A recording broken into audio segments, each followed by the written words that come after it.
नव वर्ष की ढेर सारी शुभकामनाओं के साथ आपका भविष्य उज्जवल हो, आपका बहुत ही जल्दी सिलेक्शन हो, ऐसे विश्वास और ऐसे प्रेम और ऐसे आशीष के साथ आपका एक नए कंटेंट में स्वागत कर रहा हूं, जहां हमने लिख रखा है अपठित गद्यांश। सीटेट स्पेशल की क्लास दे रहा हूं आपको। सीटेट के उद्देश्य से ये जो पैटर्न मैं चालू किया हूं, ये जो काम मैं कर रहा हूं, वाकई में आपके लिए बहुत ही यूजफुल होगा, ये मेरा पूरा विश्वास है। पूरे विश्वास के साथ मैं ये काम कर रहा हूं और लहरों से डरकर नौका पार नहीं होती, कोशिश करने वालों की कभी हार नहीं होती। असफलता एक चुनौती है, इसे स्वीकार करें, कहाँ कमी रह गई है देखें और फिर उसमें सुधार करें। आप बिल्कुल सक्सेस होंगे। वो जो कमियां अगर हो सकता है कहीं आपने बना रखी हो, वो कमी जहां आप अभी फंस रहे हो सकता है आप कई पदांश हल करते हो और ऐसी जगह आपको शीर्षक समझने में समस्या आ जाती है। बाकी तो प्रश्न मुझे लगता है कि आप कर पाते होंगे, लेकिन फिर भी इस महत्वपूर्ण कंटेंट को आपके सामने लाने का हमारा एक ही उद्देश्य था कि नववर्ष की शुभकामना तो अलग बात है, क्योंकि अब वो नूतन वर्ष की शुभकामनाएं हम इस मंच से पूरे भारतवासियों को देना चाहते हैं। हैप्पी न्यू ईयर पूरे भारतवासियों को, ये हमारी तरफ से है, हमारे चैनल की तरफ से है। मैं अपने संपूर्ण देशवासियों को नव वर्ष की तहे दिल से शुभकामना अर्पित कर रहा हूँ। परंतु ये जो कंटेंट है, ये आपके नए भविष्य को और भी उज्जवल बना सकता है, ये आपके आने वाले भविष्य को सुनहरे सफर पर ले जा सकता है। आप यहाँ बहुत कुछ सीख करके जाने वाले हैं। अगर आप ऐसी जगह फंस रहे हैं जहाँ आपको ये गद्यांश आएंगे, स्पेशल है ये, और जो गद्यांश और पद्यांश के जो क्वेश्चन सीटेट में पूछे गए, जो उनको हल कर ले गया, आप जरा देखो कहाँ पहुँच जाते हैं। क्योंकि लगभग इन्हीं से 15 से 16 नंबर तो इन्हीं के होते हैं, तो इसका मतलब आधा तो यही मामला बनाते हैं, बाकी पेडागाजी कर लेता है। उसके भी क्लासें हमने आपको दे रखी हैं। एक बहुत कम समय में बहुत कुछ मिलने का जो वादा किया है, बहुत कम समय बहुत कुछ देने का, वो वाकई में वो दे रहा हूँ। आप थोड़ा सा एकाग्रचित हो जाए और बहुत ही बेहतर ढंग से इस बात को समझने का प्रयास करें। एक गद्यांश आपके सामने मैंने स्क्रीन पर आपके लिख रखा है, आप इसे हमारे साथ देख लें, इसके बाद इसका स्क्रीनशॉट समाहित कर लीजिएगा, दोबारा इसे पढ़ लीजिएगा। ऐसा क्यों कह रहा हूँ? क्योंकि हो सकता है क्योंकि मैं जो गद्यांश आपके सामने रख रहा हूँ मोस्ट इम्पॉर्टेंट है, बहुत ही महत्वपूर्ण है, और ये आपके सीटेट जैसे एग्जामों में आ सकते हैं, आए हुए हैं। इस वजह से सीटेट स्पेशल में स्पेशल गद्यांश के साथ आपका सामना हो रहा है। भारतेंदु ये गद्यांश मैं पढ़ रहा हूँ आपको ऐसे ही जैसा मैं कह रहा हूँ ऐसे ही आपको एग्जाम में इसे पढ़ना है। जिस तरीके से मैं इसको बता रहा हूँ ठीक इसी तरीके से, क्योंकि टाइम पीरियड हर जगह कमी होता है। भारतेंदु के जीवन का उद्देश्य, ऐसा ना मत पढ़िएगा कि भारतेंदु के जीवन का उद्देश्य अपने देश के मार्ग को, ऐसा करोगे तो फिर बेकार हो जाएगा। थोड़ा सा सहनशीलता से, भारतेंदु के जीवन का उद्देश्य अपने देश के मार्ग को साफ सुथरा बनाना था तथा कांटों कंकड़ों से दूर करना था। उन्होंने दोनों ओर सुंदर क्यारियां लगाकर उनमें मनोरम फल फूलों के वृक्ष लगाए। किसने लगाए? भारतेंदु जी ने। यद्यपि वे अपने वृक्षों को लदा नहीं देख सके, यानी जिसने फल लगाया, यानी जिसने वृक्ष लगाए, वो फल नहीं देख सके। इस बारीकियों को भी समझते रहे। आगे जरा ध्यान दें। परंतु हमको यह कहने में संकोच नहीं कि वे अपने जीवन उद्देश्य में सफल हुए। हिंदी भाषा में आज जो उन्नति दिखाई पड़ती है तथा उसके बीज रोपने का श्रेय भारतेंदु जी को प्राप्त है। मैं इस पैसेज को दोबारा पढ़ूं या ना पढ़ूं, क्योंकि मैं इस बारे में जानकारी रख रहा हूं, परंतु आप इसे दोबारा जरूर पढ़ें, बगैर प्रश्न देखे एक बार पुनः हमारे साथ रिवीजन करें। इतना आपके पास समय होता है एग्जाम में भी, और अगर यहाँ जल्दबाजी करेंगे तो आपका बहुत कुछ नुकसान होगा, गलत होंगे प्रश्न तथा आपका समय भी जाए, क्योंकि आपको बार बार इस पैसेज को देखना पड़ेगा। पुनः ध्यान दीजिए। भारतेंदु के जीवन का उद्देश्य अपने देश के मार्ग को साफ सुथरा बनाना तथा कांटों कंकड़ों से दूर करना था। उन्होंने दोनों ओर सुंदर क्यारियां लगाकर उनमें मनोरम फल फूलों के वृक्ष लगाए, यद्यपि वे उसे लदा नहीं देख सके। देखो अब जब दोबारा पढ़ रहे हैं तो चीजें हमें याद आ रही ना कि हाँ अच्छा कुछ पढ़ा था हमने इस तरीके का। आगे देखिए, परंतु हमको यह कहने में संकोच नहीं कि वे अपने कार्य क्षेत्र में अपने उद्देश्य में सफल हुए हैं, यानी वो सफल हो चुके, मुझे कोई ये कहने में बिल्कुल सकुचाहट नहीं है। आगे देखें, हिंदी भाषा में आज जो उन्नति दिखाई पड़ती तथा उसके बीज रोपने का श्रेय भारतेंदु जी को प्राप्त है। अब हम एग्जाम हॉल में तो बैठे नहीं हैं, हम सीख रहे हैं, हम पैटर्नों को समझना चाह रहे हैं कि हमसे गलतियां कहाँ हो जाती हैं। मैं उस चीज़ को बताने के उद्देश्य से आपके सामने ये चीज़ प्रोवाइड कर रहा हूँ। अब मेरा काम देखना जरा, मैंने इस पैसेज को 2 बार पढ़ा है। इस पैसेज ने मुझे एक चीज़ जरूर बता दी है कि जो सारा किया धरा है ये भारतेंदु जी का है। ये काम ध्यान देना, मैं आपको 2 बातें बताता हूँ, पहले उस पर फोकस कर लेना। अगर मैं आपसे कह दूं कि समय पर एक निबंध लिखो, या मैं आपसे कह दूं कि जिंदगी के बारे में बताना है, तो सबकी जिंदगी का जैसा जिसने देखा है, जैसा जिसने जिंदगी को जिया है, जैसा अनुभव किया है, वो अपने अपने तरह से अलग अलग तरीके से उस चीज़ को वर्णित करेंगे कि नहीं करेंगे? करेंगे। जैसे अगर आप हमसे ज़िंदगी के बारे में पूछोगे तो मैं कह दूंगा कि ज़िंदगी एक सपना है, ज़िंदगी एक समय का पहिया है, बहुत ही तेज़ी से चलता है, हम उसका आकलन नहीं कर पाते हैं। दूसरे दिन हमसे पूछोगे, मैं कहूँगा ज़िंदगी यार बड़ी खतरनाक चीज़ है, कांटों कंकड़ों से भरी है और हम सोचते हैं फलों और फूलों से लदी है। तो हर बार मेरी परिभाषा चेंज हो रही है। अतः हम क्या बताना चाह रहे हैं उस बात को समझना। एक स्टूडेंट्स से ज़िंदगी के बारे में पूछोगे तो वो कहेगा यार बड़ी खतरनाक है, कब सक्सेस होंगे कुछ पता नहीं है। एक सक्सेस व्यक्ति से पूछोगे, कहेगा ठीक है यार, कठिन तो था, सफ़र कठिन था लेकिन अब आनंददायक है। एक बहुत ही अलग मिजाजी व्यक्ति से पूछोगे, यानी खेतों में काम करने वाले व्यक्ति से पूछोगे तो ज़िंदगी का अलग मायने बताएगा कि ये सूरज, ये तारे, ये चाँद, ये सितारे, ये नदियाँ, ये गगन, यही सब तो है ज़िंदगी।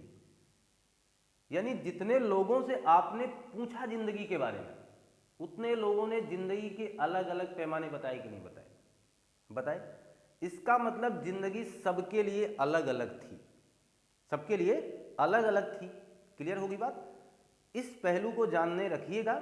मैं अब प्रश्नों पर चलता हूं कि कोई भी एक व्यक्ति किसी भी तथ्य पर अलग अलग बातें प्रस्तुत कर सकता है या अलग अलग तथ्यों पर अलग अलग प्रकार के विचार कोण हो सकते हैं। अब जरा ध्यान दें, पहला प्रश्न आपके स्क्रीन पर इस पैसेज के माध्यम से है कि भारतेंदु के जीवन का उद्देश्य क्या था, इनके जीवन का क्या उद्देश्य है। यहां लिखा है भारतेंदु के जीवन का उद्देश्य अपने देश के मार्ग को साफ सुथरा बनाना तथा कांटों कंकड़ों से दूर करना था। विकल्प देखना जरा, देश का विकास करना, मार्गों को साफ रखना, हिंदी भाषा की उन्नति करना, भारतीय संस्कृति का विकास करना। वही बात आ गई ना, सीटेट है ये। चारों विकल्प 4 सुंदर स्त्रियों की तरह, 4 सुंदर परियों की तरह आपके सामने हैं। चुनाव करना है, मामला बिगड़ रहा है। किसी ने सोचा हाँ देश का विकास भी हो सकता है, किसी ने सोचा मार्ग को साफ रखना भी हो सकता है, क्योंकि यहाँ कहा गया है मार्ग को साफ सुथरा बनाना, सीधी सीधी वही टिक कर देते हैं। हिंदी भाषा की उन्नति करना, भारतीय संस्कृति का विकास करना। जो मेरे इस चैनल से आज ये वीडियो देख रहे होंगे उन्हें बिल्कुल 1 से 2 पैसेज में मैं इतना बता जाऊंगा कि आप वाकई में विश्वास करना, जब आप सीटेट का एग्जाम देने बैठेंगे, हाल में बैठेंगे तो हमें जरूर याद करेंगे। ये पक्की बात है, ये वादा है, थोड़ा सा ध्यान दें बस आप। भारतेंदु के जीवन का उद्देश्य, ये चीज यहां थी, लेकिन मैं क्या लगाऊं इसके पहले मैं ये सोचूंगा कि भारतेंदु है क्या यार, ये बताना जरा, जिनके बारे में इतना ज्यादा तामझाम फैलाया गया है। भारतेंदु के जीवन का लक्ष्य वही होगा जिस वो क्षेत्र में होंगे। अभी मैंने थोड़ी देर पहले ये बात आपसे की, यानी किसी शराबी व्यक्ति से जीवन के बारे में पूछोगे अलग बताएगा, किसी पढ़े लिखे व्यक्ति से पूछोगे अलग बताएगा, किसी स्टूडेंट से पूछोगे अलग बताएगा, किसी खिलाड़ी से पूछोगे अलग बताएगा। खिलाड़ी कह देगा जीवन एक खेल है, खेलते रहो, है ना। हर तरीके का अलग अलग पहलू होगा। तो भारतेंदु के जीवन का लक्ष्य वही हो सकता है जैसा भारतेंदु होंगे। यानी कहने का तात्पर्य हुआ, एक सर्व के जीवन का लक्ष्य क्या होगा? सरकारी सर्विस करना, सीटेट और टेट का एग्जाम देना? क्या सर्व के जीवन का लक्ष्य तो मेरे हिसाब से तो ये हो नहीं सकता। सर्व के जीवन का लक्ष्य केवल मेढक खाना हो नहीं सकता।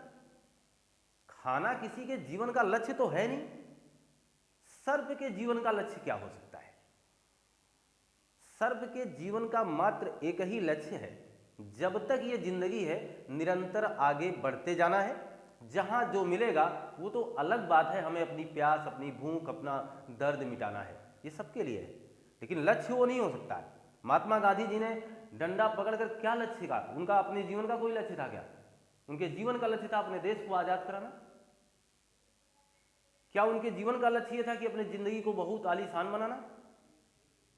तो हर व्यक्ति का अपना अपना एक लक्ष्य था। हर व्यक्ति ने अपने अपने एक लक्ष्य को अपने अपने अलग अलग तरीके से पहचाना और जानने का प्रयास किया। जैसे भारतेंदु जी के जीवन का क्या लक्ष्य रहा होगा? पहले तो सोचो भारतेंदु है क्या? तो आप कहोगे सर भारतेंदु हरिश्चंद्र, ये अलग बात है। और ये भारतेंदु जी जो हमारे हैं, भारतेंदु ये हमारे हिंदी के एक कवि हैं, हिंदी के कवि हैं। जब ये हिंदी के कवि हैं और ये रचनाएं करते हैं, तो इनके जीवन का उद्देश्य क्या मार्ग को साफ सुथरा करना हो सकता है? बस इतना बता दो। मार्ग साफ सुथरा करने का उद्देश्य उसके पास होगा जो ये बीड़ा बना के निकला होगा या ये बीड़ा बांध कर निकला होगा कि मैं पूरे मार्ग को साफ सुथरा रखूंगा। ये एक कवि हैं, अतः इनका दृष्टिकोण ऐसा नहीं होगा, समझते चलिएगा। तो कवि का दृष्टिकोण तो साफ सुथरा करना कतई नहीं होगा, इसका मतलब इनका इशारा कहीं और है। समझ गए ना आप? जैसे मेरा उद्देश्य टीचिंग करना है, तो मैं क्या हिंदी भाषा की उन्नति के लिए काम कर रहा हूं? नहीं, मेरा उद्देश्य क्या है? आपकी सफलता। देखना, क्योंकि मेरे लिए जो काम है, मेरा उद्देश्य है आपकी सफलता। मेरा उद्देश्य अप्रत्यक्ष रूप से यह हो सकता है कि मेरे चैनल का ग्रोथ। दो चीजें, मेरी सफलता वहां निहित है जहां आपकी सफलता है। इसका मतलब आपकी सफलता के साथ ही मैं जुड़ा हूं। आप सफल होंगे तो हमारी सफलता है, आपकी विफलता हमारी विफलता है। ये चीज बड़ी अलग है। भारतेंदु के जीवन का उद्देश्य अपने देश के मार्ग को साफ सुथरा बनाना, जहां ये लाइन लिखी गई है बिल्कुल वाकई में इस लाइन से आप दूर देखें और भारतेंदु जी का इसका मतलब साफ बात है, ये क्या करना चाहते थे? ये मार्गों को साफ नहीं रखना चाहते हैं, ये देश का विकास नहीं कर रहे हैं, ये भारतीय संस्कृति का विकास नहीं कर रहे हैं। यानी भारतीय संस्कृति के लिए थोड़ा काम कर रहे हैं, ये काम कर रहे हैं हिंदी भाषा की उन्नति के लिए। क्योंकि ये एक कवि हैं तो इनका काम यहाँ होगा, और ये लिखे कुछ भी हों, ये शब्दावली कुछ भी कह रही हो, लेकिन इशारा वो होगा एक कवि के लिए जीवन कैसा है, एक व्यक्ति के लिए जीवन कैसा है। हमने सारी बात आपको बता दी।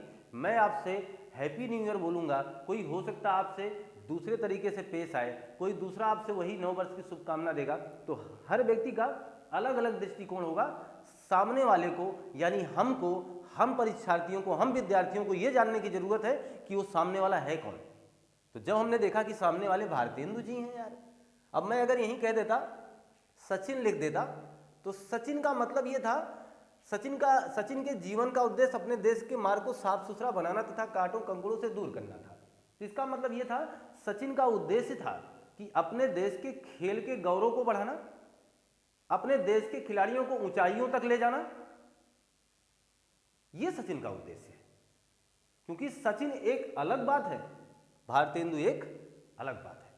अब समझ गए होंगे आप। तो इस तरीके से आप जुड़ करके प्रश्नों को हल करेंगे। इतना टाइम इसलिए इस पर स्पेंड कर रहे हैं, आप भी कर रहे हैं, आपको करना होगा। ये इसलिए करवा रहा हूं क्योंकि इससे संबंधित मैं 20 पैसेज आपके सामने रख दूं तो वो गारंटी नहीं कि वही पैसेज आएंगे, लेकिन ये गारंटी है जैसा मैं हल करने का तरीका बता रहा हूं, ये पहली बार होगा आपके साथ। अगर ऐसा आप कर गए तो आपको कोई गलत साबित नहीं कर सकता है। मैंने कहा जिसके बारे में बात हो रही है पहले समझ लेना वो है क्या।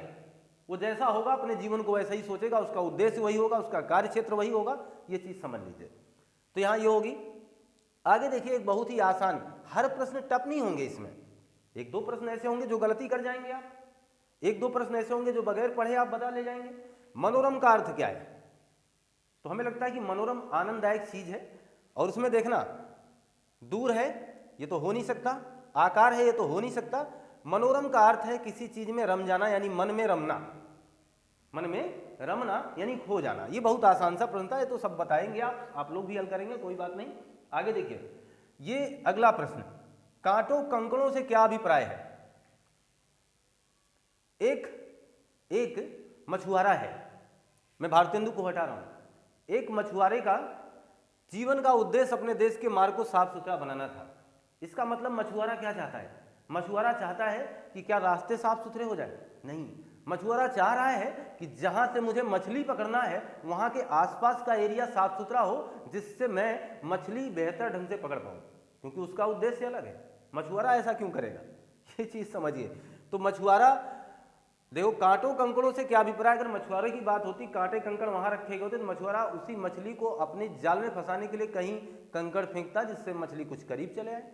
कांटे इसलिए रख देता जिससे मछलियां वहां उलझें और कुछ समय के लिए इकट्ठा हो सके, तो वो अलग बात थी। लेकिन भारतेंदु जी का कांटों कंकड़ों से क्या लेना देना था?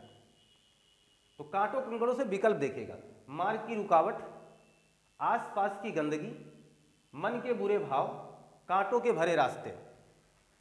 तो भारतेंदु जी की बात क्या थी, ये अपने हिंदी भाषा की उन्नति करना चाहते थे, क्योंकि इनका वो समय जो था, इनका जो कार्यकाल था, उस समय हिंदी बहुत पीछे थी।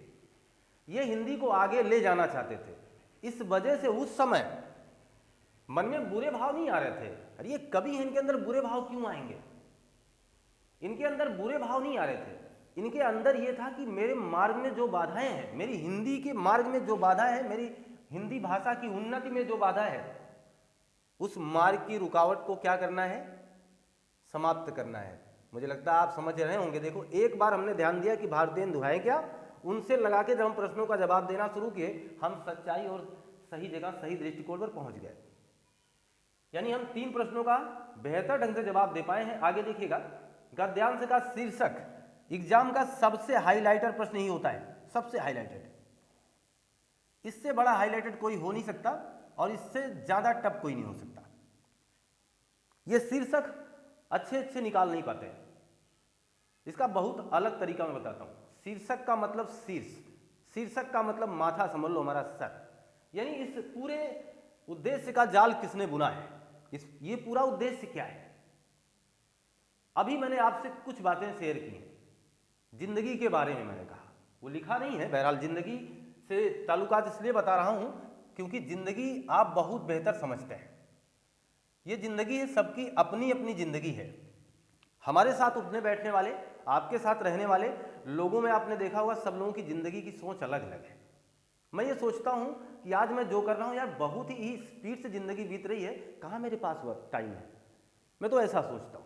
मुझे लगता है कि हर वो चीज़ें जो हमसे छूट जाती हैं, जो हमारे पास, हमारे करीब रह जाती हैं, हर जगह हम विफल और सफल होते रहते हैं। जिंदगी बहुत अलग है, कुछ इसको अलग तरीके से लेते हैं। तो जिंदगी के बारे में हर व्यक्ति अलग अलग तरीके से सोचेगा, तो शीर्षक भी अलग अलग होगा सबका। एक विद्यार्थी के लिए शीर्षक होगा जिंदगी एक विद्यार्थी के लिए, एक परिवार के लिए शीर्षक होगा जिंदगी एक परिवार के लिए, एक एकल परिवार के लिए होगा जिंदगी एक एकल परिवार के लिए, क्योंकि सबकी जिंदगी अलग अलग होने वाली है, इसलिए सबका शीर्षक अलग अलग निकलेगा। वही बात यहां है, देखना, यानी यहां विकल्प देखो क्या है, देश की उन्नति। भारतेंदु जी की या इस पैसेज का बिल्कुल क्या ये लक्ष्य था कि देश की उन्नति हो। आगे देखिए, सुंदर देश हो, आनंद की प्राप्ति हो। हमने कहा कि शीर्षक वह होता है जिसके प्रति ये काम किया जा रहा है। जैसे जिंदगी मेरे लिए, जिंदगी आपके लिए, जिंदगी उसके लिए। एक कहानी अगर आ जाए, एक मेढक लगातार फुदक रहा था, भाग रहा था, अपनी जिंदगी को खुशहाल पूर्वक जी रहा था, आनंददायक मजा उठा रहा था, यानी अच्छे खासे जीवन यापन या अपने जीवन को व्यतीत कर रहा था। अचानक एक सर्प आता है और उसकी जिंदगी को पूरी तरीके से तबाह करके चला जाता है। उसके पूरे परिवार को निगल जाता है, मेढक बेचारा अकेले बचता है और वो बहुत रोता है, बहुत पछताता है। इसका शीर्षक क्या है?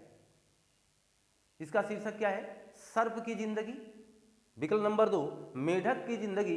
विकल्प नंबर 3 बहुत बड़ी कठिनाई है जिंदगी। विकल्प नंबर 4 दुख से भरी है जिंदगी। तो क्या कहोगे?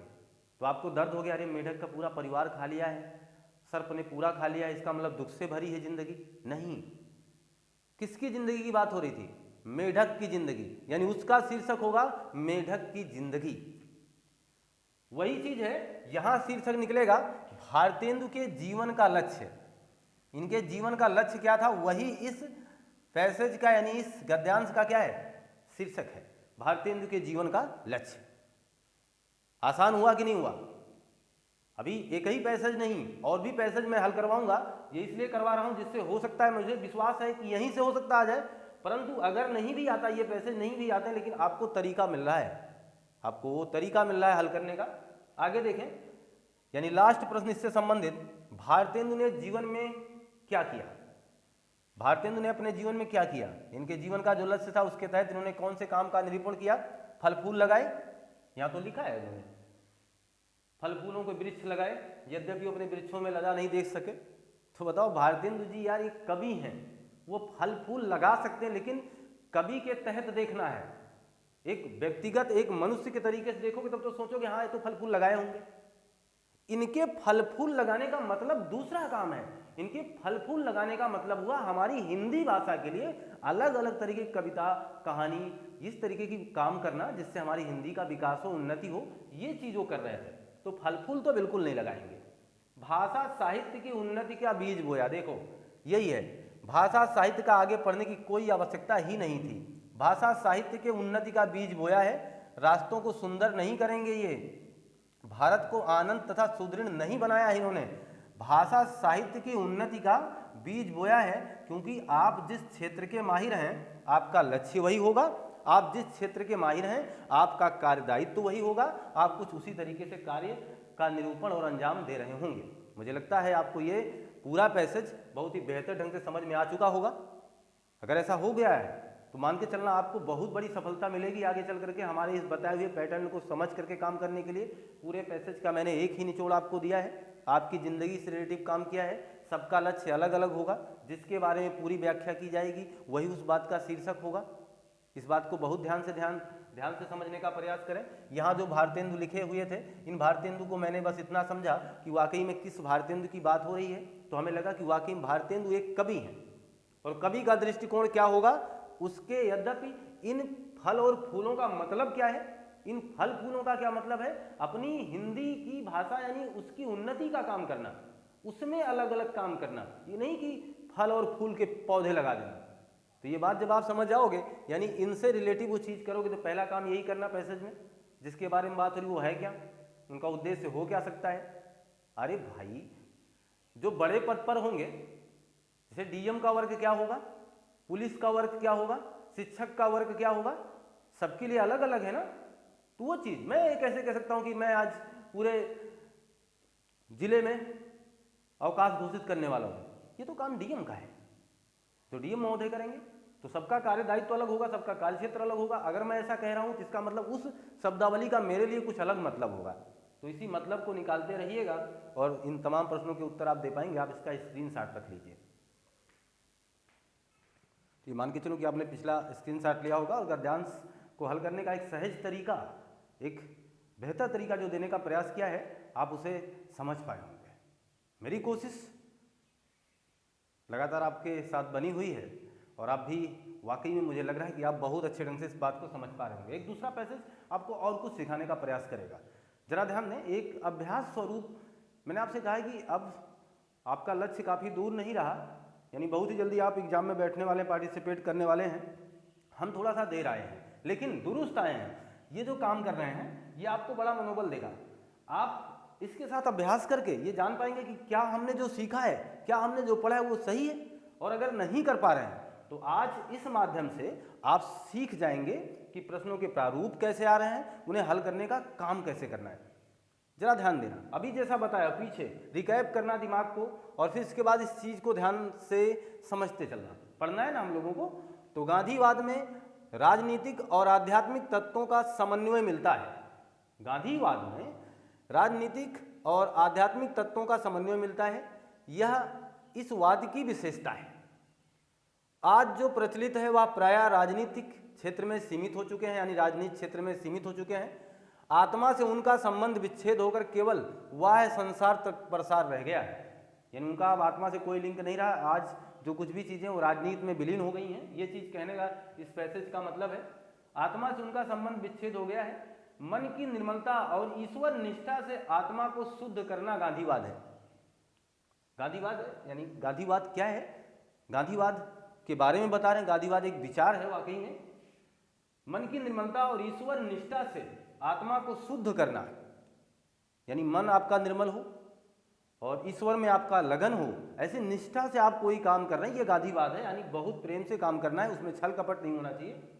ऐसा करने से निस्वार्थ बुद्धि का विकास होता है। गांधीवाद सांप्रदायिकता के लिए कोई स्थान नहीं रखता। इसी समस्या को हल करने के लिए गांधी जी ने बलिदान दिया। बड़ा मजेदार वो है पैसेज। अच्छा बात बताना, मैं इसको दोबारा नहीं पढ़ूंगा क्योंकि अब आपका टाइम लॉस होगा। मैं सीधी बात करता हूं, इस पैसेज को हल करना, मैंने अपनी अभी प्रश्नों को देखा तक नहीं है। सीधी सीधी बात बताना हमें, किस पर बात की गई है, गांधी जी पर या गांधी जी के विचारों पर? दो बातें आपके सामने। शीर्षक पहला काम हमारा होगा निकालना, पूछा जाए या ना जाए। बात हुई है किस पर? तो आप कहोगे सर गांधीवाद के बारे में बात हुई है। गांधीवाद है क्या? गांधी जी पर बात नहीं हो रही है, गांधी जी के विचार पर बात हो रही। गांधी जी क्या चाहते थे? वो सांप्रदायिकता का अंत चाहते थे। गांधी जी चाहते थे कि कोई भी कार्य आप करिए आत्मा से करिए, उसमें छल ना हो, ईश्वर से प्रेम हो आपका, आप कभी मानव जाति से हिंसा ना करें। ये गांधी जी की एक अलग भावना थी ना। तो गांधी जी के विचार, गांधी जी के बारे में तो बात पूरी हो नहीं रही है। यहां गांधी जी के विचार तक दायरा सीमित है कि गांधी जी चाहते क्या थे। आगे देखिएगा, ऐसा करने के लिए निस्वार्थ बुद्धि का विकास होता है। गांधीवाद देखिए, गांधीवाद सांप्रदायिकता के लिए कोई स्थान नहीं रखता। इस बारे में हमने बात कर लिया ना, बस इतना ही काम है। पहला काम शीर्षक पकड़ लीजिए, गांधी जी शीर्षक है कि गांधी जी के विचार शीर्षक है। तब आपको समझ में आएगा नहीं गांधीवाद है, गांधी जी के बारे में बताया जा रहा है, इसका मतलब गांधी जी के विचारों को पूरी तरीके से यहां वर्णित किया जा रहा है। तो गांधी जी का विचार है यहां पर शीर्षक, ये चीज। इसलिए पैसेज, इसलिए विकल्प को बहुत तह तक समझना है। मैंने आपसे कहा पहला काम यही करिएगा कि बात किसके बारे में है, वो मुख्य उद्देश्य क्या है, गांधी जी है कि गांधी जी का वाद है। गांधीवाद में इनका स्थान नहीं है। गांधीवाद में राजनीति और अध्यात्म का समावेश मिलेगा। आज जो प्रचलित है, आज जो काम हो रहा है, गांधीवाद अलग बात थी, वहां दोनों चीजें थी, राजनीति भी था और अध्यात्म भी था। यानी राजनीति भी थी और अपनी सोच भी थी, मानवता भी थी। लेकिन आज सारी बातें राजनीति में जाकर के समाहित हैं और राजनीति में ही इसका अंत हो जा रहा है, राजनीति में ये सारी बातें खत्म हो जा रही हैं। क्लियर है बात ना? तो आज का जो मामला, आज का जो समावेश, वो अलग बात है, बहुत अलग मामला है। अब प्रश्न देखिएगा, गांधीवाद का आधार है, गांधीवाद का आधार राजनीति है या राजनीति अध्यात्म दोनों है? राजनीति अध्यात्म दोनों है या राजनीति अध्यात्म दोनों है? अध्यात्म मैंने ये देखिए थोड़ा सा गलत लिखा। राजनीति अध्यात्म दोनों है या राजनीति अध्यात्म सांप्रदायिकता है, जनसेवा है? तो जब हम एग्जाम में बैठे होते, कुछ लोग ये पैटर्न बना के जाते हैं, सीटेट में जो सबसे लंबा विकल्प होगा उसे टिक कर दीजिएगा। ज़्यादा आकर्षित ये कर रहा है कि वो इसमें तीनों है, इसको कर लें। ध्यान देना, अभी हमने कहा गांधीवाद में सांप्रदायिकता का कोई स्थान नहीं, इसका मतलब ये तो दूर दूर तक गलत है। गांधी जी का काम भले ही जनसेवा रहा हो, लेकिन गांधी जी का विचार जनसेवा नहीं था। गांधी जी के विचार में अपने ये चीज किसका अंत करना था, देखना। गांधी जी का विचार यानी गांधीवाद में क्या था, सांप्रदायिकता की कोई जगह नहीं थी। इसका मतलब उसे समाप्त करना चाहते थे गांधी जी। सांप्रदायिकता खत्म हो जाए, पूरी तरीके से नष्ट हो जाए, उसको विलीन करना चाहते थे। तो इसमें दूसरा विकल्प आपका सही होगा, क्योंकि गांधीवाद में राजनीति और अध्यात्म यही दो तत्व समाहित हैं, इसलिए इसमें विकल्प नंबर 2 ये सही माना जाएगा। शीर्षक की बात मैं पहले कर चुका हूं, गांधी जी शीर्षक नहीं होंगे, गांधी जी का विचार शीर्षक होगा, इस बात को ध्यान दीजिए। शीर्षक निकालना हुआ आसान, समझना क्या है हमने अभी आपको बहुत तरीका बता दिया समझने का, है ना। जिसके बारे में बात होगी, मैं सर्व का जीवन, मैंने मेढक का जीवन, मैंने हर उस लोगों के बारे में बात की जिससे आपकी सहजता हो सके। अगर इस टीचिंग शैली में इस जगह अगर शीर्षक की बात हो तो क्या होगा, मैं शीर्षक हूं या मेरा ये चैनल शीर्षक है या मेरा उद्देश्य शीर्षक होगा, तो आप कहेंगे सर आपका उद्देश्य शीर्षक होगा अपठित गद्यांश सीटेट स्पेशल, ये शीर्षक है। बाकी जो मैं व्याख्या करूं ये शीर्षक मत पकड़ लेना। जिसके बारे में कार्य क्रियाकलाप हो रहा है, जिसके बारे में सारी बात हो रही है, अपठित गद्यांश, इस चैनल के 4 विकल्प, एक तो आपके शांति सागर क्लासेस, एक तो ये अमित सर, एक तो ये अपठित गद्यांश। संबंधित वीडियो का शीर्षक क्या है? आप कहेंगे सर अपठित गद्यांश। समझ रहे हैं ना? तो शीर्षक निकालने का बहुत आसान तरीका मैं आपको बता रहा हूं, खुद से लगाकर सोच लेना, उत्तर आपके सामने आ जाएगा। तो शीर्षक गांधी जी का विचार हो गया, संसार में प्रचलित सारे वाद सीमित हैं। इसका अर्थ क्या है? संसार में प्रचलित सारे वाद सीमित हैं कहां तक?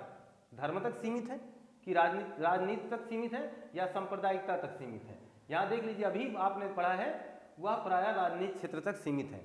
संसार के जितने भी वाद हैं, जितने भी वाद का मतलब जितने भी विचार हैं, गांधी जी ही क्यों, कोई भी विचार, किसी का भी विचार उजागर के राजनीति पर दम तोड़ देता है।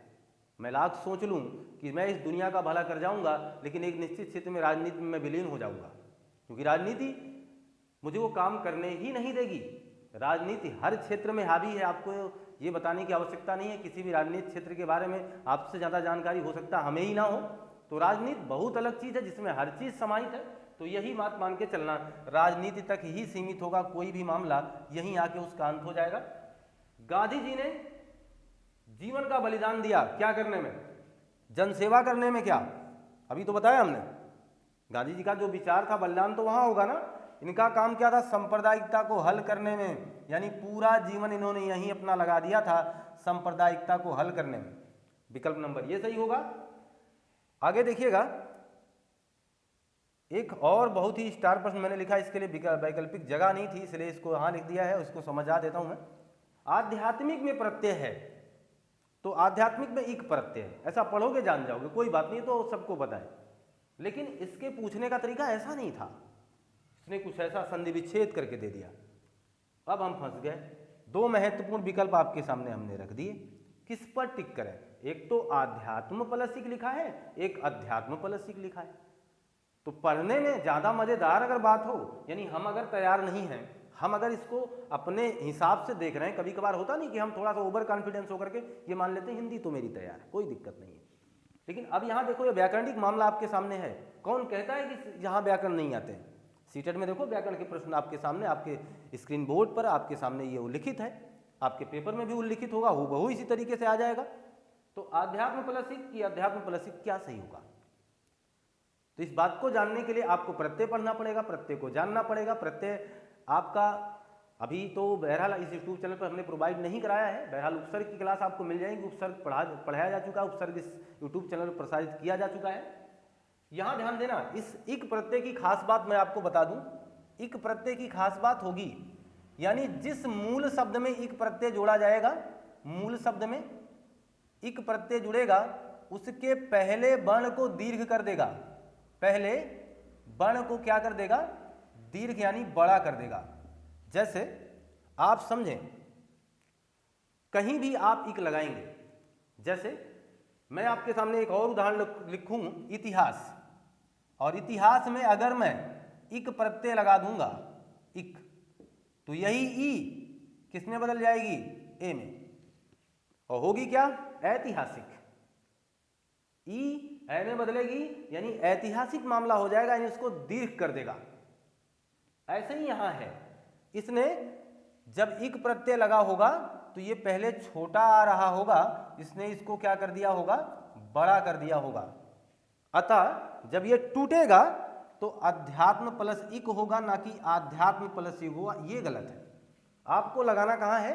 अध्यात्म प्लस इक, क्योंकि वह एग्जामिनर आपसे प्रत्यय का नियम जानना चाह रहा था। वो जानना चाह रहा था कि आप कर क्या रहे हैं। जैसे व्यवहार, शुद्ध वर्तनी में पूछा खूब गया कि ये सही है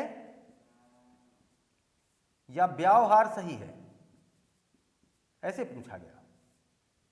तो आप जरा ध्यान दें, सही तो व्यवहार है, सही तो व्यवहार है, और जब इसमें इक प्रत्यय आप जोड़ेंगे तो ये बनेगा व्यवहार, यानी यहां पर बड़ा की मात्रा आ जाएगी, इसके बाद यहां पर हारिक ऐसे करके होगा।